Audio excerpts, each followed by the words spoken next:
এখন মরত দেখা দেখায় মাই বলে বিড়ি খাদ্য করতে নিছি গে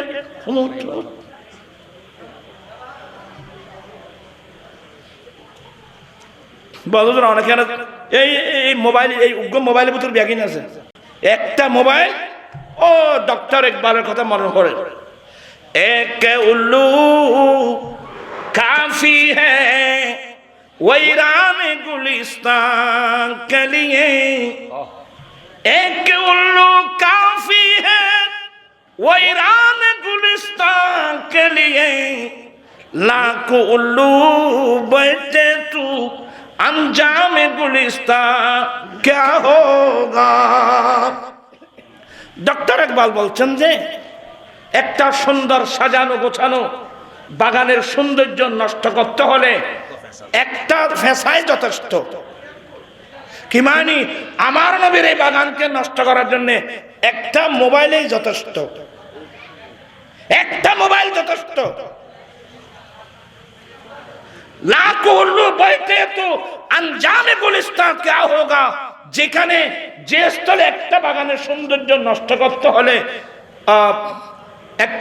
একটা ফেসায় যথেষ্ট সে স্থলে যে বাগানের মধ্যে লক্ষ লক্ষ ফেসা বসেছে সেই বাগানের কি অবস্থা কি মানে সেই বাগানের কোনো অস্তিত্ব থাকার কথা নয় ও আমার দেশবাসী ডক্টর ইকবাল যে বাগানের কথা বলছেন এটা রাতকেরানি গন্ধরাজ চামেলি চম্পা বেলি জুই এই সমস্ত ফুলের বাগান না এটা হচ্ছে ইসলামের বাগান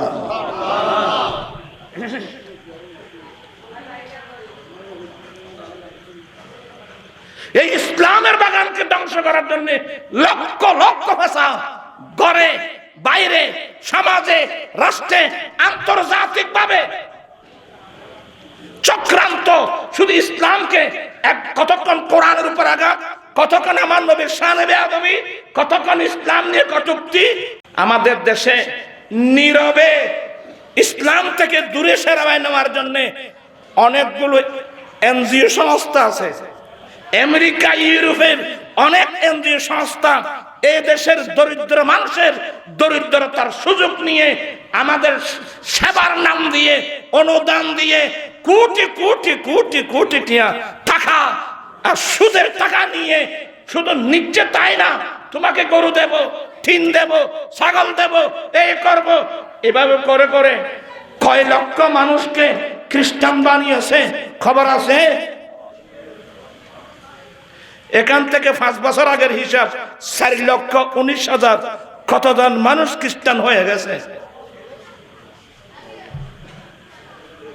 আর আরো যারা আছি এটা আরো মুসলমান খুঁজুন এখানে আমাদের ছেলেরা আছে কেউ আছে রোনাল্ডোর ভক্ত কেউ রোনাল্ডোর ভক্ত কেউ ম্যারাডোনার ভক্ত কেউ নেইমারের ভক্ত কেউ টিমারের ভক্ত তোরা মুসলমান আছে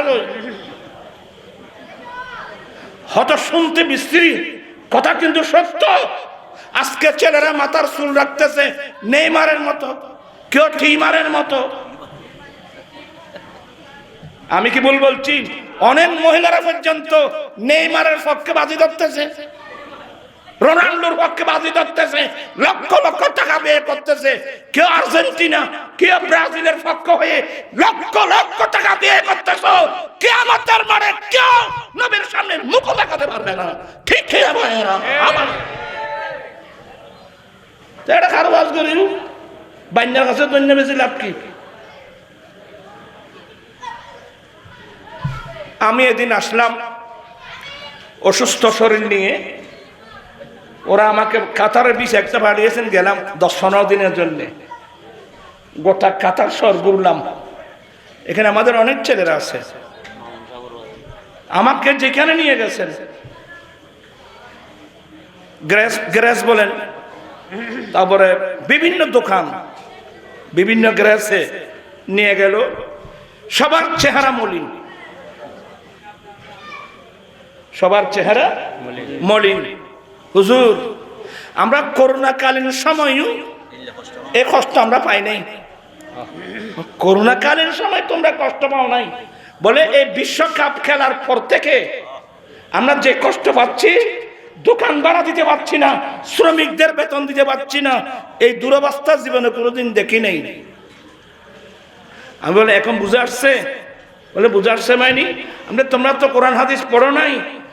আমরা একসময় বাণী চিরন্তনী পড়তাম, মনীষীদের বিভিন্ন মন্তব্য শুনতাম, আজকাল তো এগুলো নাই। পরিশ্রমে দানা নে, পুণ্য আনে সুখ, অলস্য দরিদ্রতা আনে, ফাফে আনে। এ খেলা জিবে বিশ্বকাপ হই ইবে ফাফ না লাভ। ইং হতেন বলি 100 রাত গাল বাজারে হইলাম দে ভাই, আজ দোকান নিয়ে দোকান তো ফাফে দোকান সে। আমি আমার ছেলেদেরকে যারা মহব্বত করেন, নুরি হুজুর বলে বলে স্লোগান দেন, মায়া দেখান, মহব্বত দেখান, আমাকে টাকা দেওয়ার কথা বলছি না। তুমি ইহুদি নাসারার কালচার পায়ের নিচে দাও, বুক ভরা নবীর প্রেম নিয়ে নবীর সুন্নত তরিকা মোতাবেক চলার চেষ্টা করো। আমাদের জীবন হবে কি সার্থক জীবন।